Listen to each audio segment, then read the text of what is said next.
দৌড়ে দৌড়ে পাখের মতো পাখা নিয়ে উনি সারা জায়গায় যায় গুলি করে আসছেন।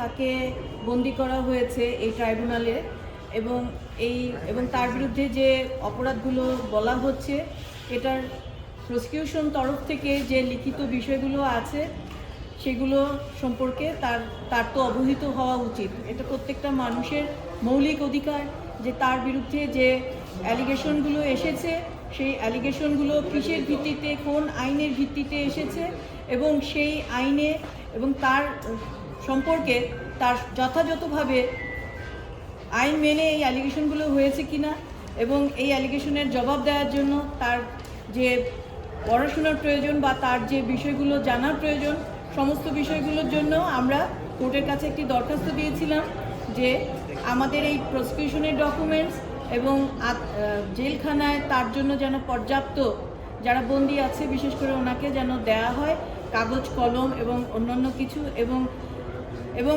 আইনের বইগুলো এবং তার বিরুদ্ধে যে অ্যালিগেশন, বিশেষ করে তার বিরুদ্ধে যে অ্যালিগেশন এবং এই সংক্রান্ত যে আইনের বইগুলো আছে এই বইগুলো আমরা মূলত তাকে দিতে চাই এবং এর কারণে আমরা একটা যেন উনি ওনার জবাবটি দিতে পারেন। এবং আপনারা সবাই জানেন যে আইনজীবী এবং অভিযুক্ত যিনি থাকেন তাদের সম্পর্কটা হয় অন্যরকম, অর্থাৎ অত্যন্ত এই সম্পর্কটা থাকে অত্যন্ত নিখুঁত এবং অত্যন্ত আমি বলবো যে কনফিডেন্সিয়াল থাকতে হয় এবং এখানে কোনোভাবে অন্য কেউ ঢুকতে পারে না। অর্থাৎ আমি তার বিরুদ্ধে যে অভিযোগটা আছে সেই অভিযোগটা আমি তো একজন আইনজীবী, আমার তার কাছ থেকে জানতে হবে যে এই অভিযোগটা উনি কতটুকু ইনভলভ আছে কি আছে না এবং এর সাথে কে ইনভলভ আছে, কিভাবে আছে বা কীভাবে বলতে হবে বা কি, এগুলো উনি আমাকে বলবেন।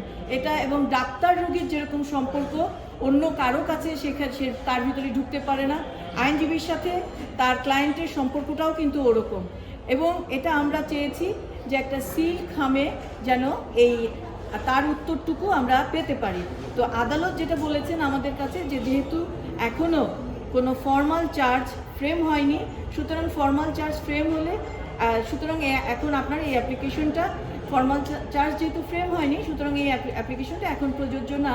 তারপরেও আপনি যেহেতু এই বই এবং তার অ্যালিগেশনগুলো ওনার কাছে পৌঁছাতে চেয়েছেন, আপনারা আগে প্রথম যান জেলে এবং কেরানীগঞ্জে যান এবং সেখানে দেওয়ার চেষ্টা করেন। যদি সম্ভব হয় যদি ওনারা না নেয় তাহলে আপনারা আসেন। তো এখানে সত্য সেটা হচ্ছে গত আগস্ট মাস থেকে এখন পর্যন্ত ওনাকে আমি বহুবার চেষ্টা করেছি ওনার বই দেওয়ার জন্য ওনাকে বিভিন্ন রকমের বই দেওয়ার জন্য, কিন্তু আইনের বই, অবশ্যই সেটা আইনের বই বা উনি যে সংক্রান্ত কাজ করেছেন সেই সংক্রান্ত বই, কিন্তু আমাদেরকে জেল কর্তৃপক্ষ সেটা দেয়নি। ওনারা বলেছেন যে জেল বিধি অনুযায়ী আমরা এটা দিতেও পারি নাও দিতে পারি, এটা আমাদের এক্সক্লুসিভ জুরিসডিকশন, এখানে আপনি কিছু বলতে পারেন না। ইভেন আমাকে ডেপুটি জেলার সাহেব বলেছেন যে এটা আপনি যদি এটা নিয়ে বেশি এটা নিয়ে যদি অ্যাগ্রেসিভ হন তাহলে আপনার আশা বন্ধ করে দিব। আমি আসলে খুবই ভীত, কারণ উনি বন্দী আছেন, ওনার অনেক কিছু প্রয়োজন আছে। একটা মানবিক যে একটা মানুষের যে ফান্ডামেন্টাল রাইটসের কথা আমরা এত কথা বলি, কিন্তু ফান্ডামেন্টাল রাইটস যখন আমার জন্য হয়, আমার জন্য কি ফান্ডামেন্টাল রাইটস নাই? আমি কি পাবো না এগুলো? আপনি আমাকে বন্দি করে রাখলেন, এখন পর্যন্ত আমাকে কিছুই দিলেন না ফর্মালি। আপনি একের পর এক অ্যালিগেশন নিয়ে আসলেন আর কোর্টে এসে বললেন যে এটার শোন অ্যারেস্ট দেখানো হোক, এটার শোন অ্যারেস্ট দেখানো হোক, কিন্তু কিসের ভিত্তিতে আমাকে নিয়ে আসলেন? আমাকে জানতে হবে না? আমি সেটা পাচ্ছি না। আপনি কি জাতিসংঘের তদন্ত প্রতিবেদন চেয়েছিলেন? আমি জাতিসংঘের তদন্ত প্রতিবেদন যেটা আছে আমি সেটাও ওনাদেরকে দিতে চেয়েছি এবং জাতিসংঘের তদন্ত প্রতিবেদন এটা একটা পাবলিক ডকুমেন্টস এবং ইন্টারনেটে এটা পাওয়া যায়, সেই ডকুমেন্টসটা পাওয়ার অধিকার তার আছে। আমাকে কোর্ট জানিয়েছেন আপনি বাই পোস্টে অ্যাকনলেজ করে আপনি ওনাকে পাঠান কেরানীগঞ্জে। ওনারা যদি না নেয় তাহলে আমরা এটা ব্যবস্থা করব।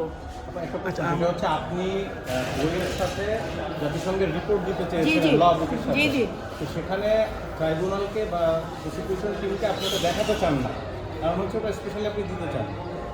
এইখানে এই দেখার দায়িত্ব সে দেখান বা না দেখান, আমাদের প্রশ্নটি হচ্ছে এই দেখার দায়িত্ব কি আসলে ট্রাইব্যুনালের কারোর, এই প্রসিকিউটরদের দায়িত্ব নাকি জেল কর্তৃপক্ষের দায়িত্ব? ভাই, আমি এই উত্তরগুলো দিতে চাই না। আমি আপনাকে একটা কথাই বললাম যে আমি এখানে কথাও বলতে চাচ্ছিলাম না, কারণ হচ্ছে আমাকে বলা হয়েছিল জেল কর্তৃপক্ষ আমাকে বলেছে যে আপনি যদি বেশি কথা বলেন আপনাকে ঢুকতে দিব না, এইটা কি আপনাকে ট্রাইব্যুনালকে দেখা করতে দিব না। এটা কি ট্রাইব্যুনালকে অবহিত করছেন আমি আপনি? বলেছি আজকে ট্রাইব্যুনালকে এটা যে আমি ভীত, আমি ভয় পাচ্ছি। জবাবে ট্রাইব্যুনাল কি বলল? ওনার বিরুদ্ধে শুধু ট্রাইব্যুনালের না, ওনার বিরুদ্ধে শুধু ট্রাইব্যুনালে কেন, ওনার বিরুদ্ধে তো জুলাই আগস্টের মামলা আছে, সারা বাংলাদেশে মামলা আছে।